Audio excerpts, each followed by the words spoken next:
وعن مراجعنا العظام. Iran ও যুক্তরাষ্ট্র Israel জোটের মধ্যে উত্তেজনা নতুন করে চরম পর্যায়ে পৌঁছেছে। নতুন কোনো হামলা চালানো হলে যুক্তরাষ্ট্রকে দীর্ঘ ও বেদনাদায়ক পাল্টা জবাব দেওয়া হবে বলে কঠোর হুঁশিয়ারি দিয়েছে তেহরান। একই সঙ্গে হরমুজ প্রণালীর উপর নিজেদের পূর্ণ নিয়ন্ত্রণ বজায় রাখার অবস্থান পুনর্ব্যক্ত করেছে ইরান, যা আন্তর্জাতিক নৌ চলাচল স্বাভাবিক করার প্রচেষ্টাকে আরো বেকায়দায় ফেলছে।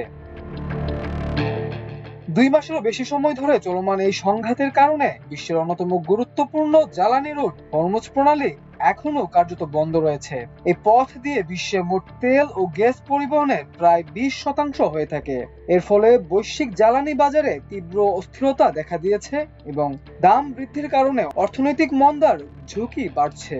যুদ্ধবিরতির আংশিক ইঙ্গিত থাকলেও ইরান দাবি করছে মার্কিন অবরোধের জবাব হিসেবে তারা এই সমুদ্র পথে নিয়ন্ত্রণ বজায় রেখেছে। এদিকে হোয়াইট হাউস সূত্রে জানা গেছে, ইরানকে আলোচনার টেবিলে আনতে নতুন সামরিক কৌশল নিয়ে মার্কিন প্রেসিডেন্ট ডোনাল্ড ট্রাম্পকে ব্রিফ করা হতে পারে। একই সময়ে তেহরানে আবারও বিমান প্রতিরক্ষা ব্যবস্থা সক্রিয় হওয়ার খবর পাওয়া গেছে। স্থানীয় গণমাধ্যম জানায়, আকাশের সন্দেহজনক ড্রোন ও নজরদারি বিমান শনাক্তের পর প্রতিরক্ষা ব্যবস্থা সক্রিয় করা হয়। ইরানের বিপ্লবী গার্ড বাহিনীর এক শীর্ষ কর্মকর্তা সতর্ক করে বলেছেন, নতুন করে হামলা হলে মধ্যপ্রাচ্যে থাকা মার্কিন সামরিক ঘাঁটিগুলো সরাসরি লক্ষ্যবস্তুতে পরিণত হবে। ইরানের নেতৃত্ব স্পষ্ট করেছে, হরমুজ প্রণালীর উপর তাদের নিয়ন্ত্রণ কোনোভাবেই শিথিল করা হবে না।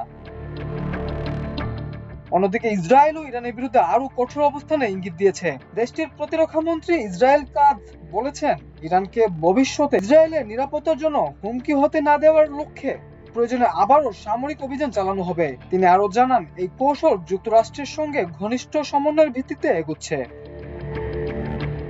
তিনি আরো দাবি করেন, মার্কিন প্রেসিডেন্ট ডোনাল্ড ট্রাম্প, ইসরায়েলি প্রধানমন্ত্রী বেনিয়ামিন নেতানিয়াহু যৌথভাবে এই কৌশলগত লক্ষ্য বাস্তবায়নে নেতৃত্ব দিচ্ছেন।